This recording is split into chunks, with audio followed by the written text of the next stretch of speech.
안녕하세요. 이 선생님의 비즈니스 한국어 수업 시간입니다.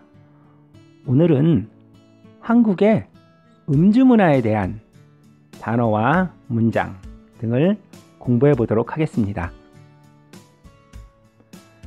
이번 강의에서는 한국의 음주 문화에 대해 공부해 보도록 하겠습니다. 베트남이나 한국이나 술을 좋아하는 문화이기 때문에 음주 문화도 다양하고 재미있는 것들이 많이 있습니다. 한국의 음주 문화를 잘 공부하시면 한국 사람들과 술을 마시게 될 때 더 즐거운 시간을 보낼 수 있을 거예요. 자, 제일 먼저 음주에 관련된 단어들을 한번 공부해 볼까요? 술을 따르다. 상대방이 술을 마실 수 있도록 상대방 잔에 술을 주는 걸 술을 따르다 라고 얘기하죠. 술을 따르다. 다음은 잔을 받다. 잔을 받는다는 건 자신이 마실 잔을 들어서 상대방이 술을 따라줄 수 있도록 하는 걸 잔을 받다 라고 이야기합니다. 잔을 받다. 다음은 얼굴을 돌리다. 술을 마실 때 얼굴을 정면을 보지 않고 옆으로 돌리는 것을 의미합니다. 얼굴을 돌리다. 다음은 자작하다라고 이야기했는데요. 자작하다라는 건 자기 자신의 잔에 자신이 직접 술을 따르는 걸 자작하다라고 합니다. 자작하다. 다음은 첨잔하다. 첨잔하다라는 거는요. 술을 아직 다 마시지 않고 잔에 술이 남아있는데 그 위에 술을 더 따르는 걸 첨잔하다라고 합니다. 첨잔하다. 다음은 잔을 돌리다. 잔을 돌리다라는 거는요. 자기 자신이 마신 술잔을 다른 사람에게 옆에 있는 사람에게 주거나 한 다음에 거기에 다시 술을 따라주는 걸 잔을 돌리다 라고 이야기합니다. 잔을 돌리다. 앞에서 음주 문화에 대한 단어 공부를 했는데요. 이번에는 문장 연습을 해보겠습니다. 먼저 어른에게 술을 드릴 때는 두 손으로 술을 따릅니다. 한국에서는 자기 자신보다 나이가 많으신 분에게 술을 따를 때는 항상 두 손으로 술을 따릅니다. 어른에게 술을 드릴 때는 두 손으로 술을 따릅니다. 다음, 어른이 술을 주실 때는 두 손으로 잔을 받습니다. 마찬가지로 나보다 나이 많은 사람이 술을 주실 때는 잔을 두 손으로 잡고 받습니다. 어른이 술을 주실 때는 두 손으로 잔을 받습니다. 다음, 친구들과 술을 마실 때는 얼굴을 옆으로 돌리지 않아도 됩니다. 자기보다 나이가 많은 어른들과 술을 마실 때는요. 술을 마실 때 정면을 보지 않고 옆으로 고개를 살짝 돌려서 술을 마시는 게 예의입니다. 그렇지만 친구들과 할 때는 그렇게 할 필요가 없겠죠? 친구들과 술을 마실 때는 얼굴을 옆으로 돌리지 않아도 됩니다. 다음은 한국에서는 보통 자기 스스로 술을 따라 마시지 않습니다. 그러나 어떤 나라에서는 자작을 해도 괜찮습니다. 한국에서는 보통 자기 자신의 술에 술을 따르는 자작을 잘 하지 않습니다. 한국에서는 보통 자기 스스로 술을 따라 마시지 않습니다. 그러나 어떤 나라에서는 자작을 해도 괜찮습니다. 프랑스에서는 술이 들어있는 잔에 술을 더 따라도 되지만 한국에서는 보통 첨잔하지 않습니다. 한국에서는 자작도 하지 않고 보통 술이 남아있는 잔에 술을 또 따르거나 하지 않습니다. 프랑스에서는 술이 들어있는 잔에 술을 더 따라도 되지만 한국에서는 보통 첨잔하지 않습니다.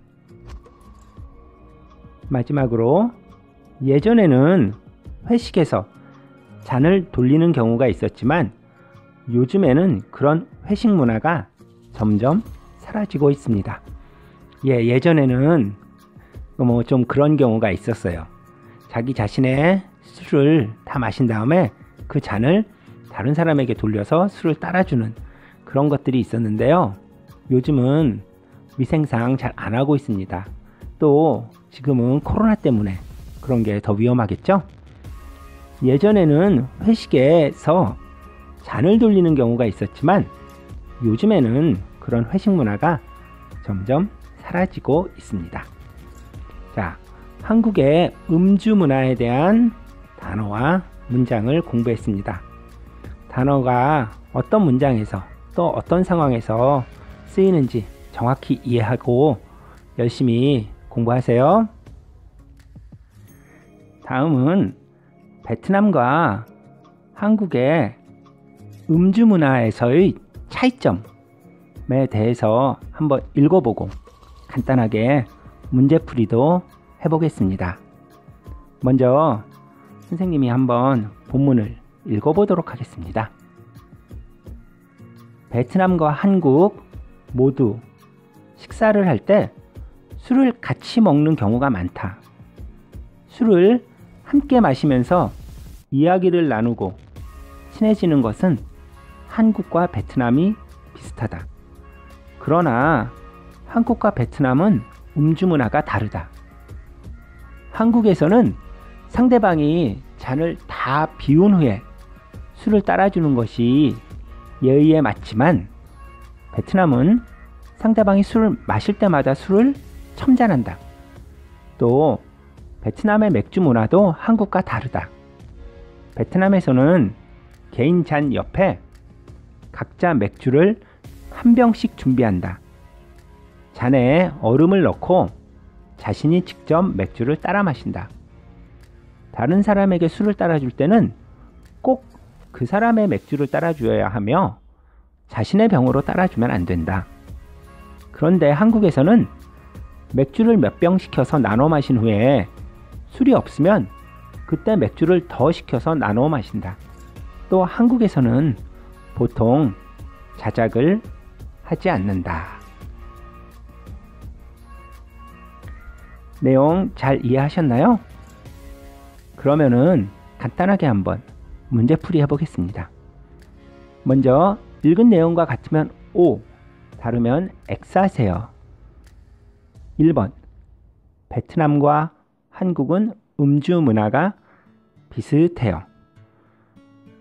베트남과 한국은 음주 문화가 다르다라고 세 번째 문장에 나와 있죠.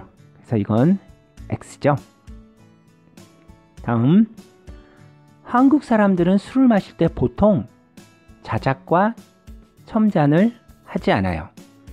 자작은 자기 술잔에 자기 자신이 술을 따르는 거, 그리고 첨잔은 술을 아직 다 마시지 않고 잔에 술이 남아있는데 거기에 술을 더 따르는 걸 첨잔이라고 하죠.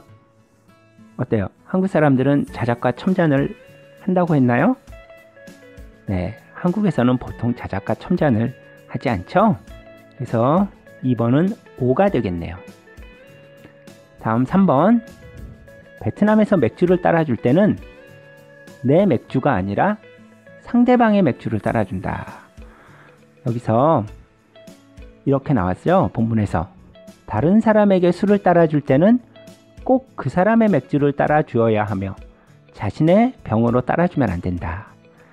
베트남에서는 내 맥주가 아니라 상대방의 맥주를 상대방의 잔에 따라주는 거죠. 그래서 3번도 O가 되겠네요. 다음 2번, 베트남과 한국의 음주 문화에서 비슷한 점은 무엇입니까?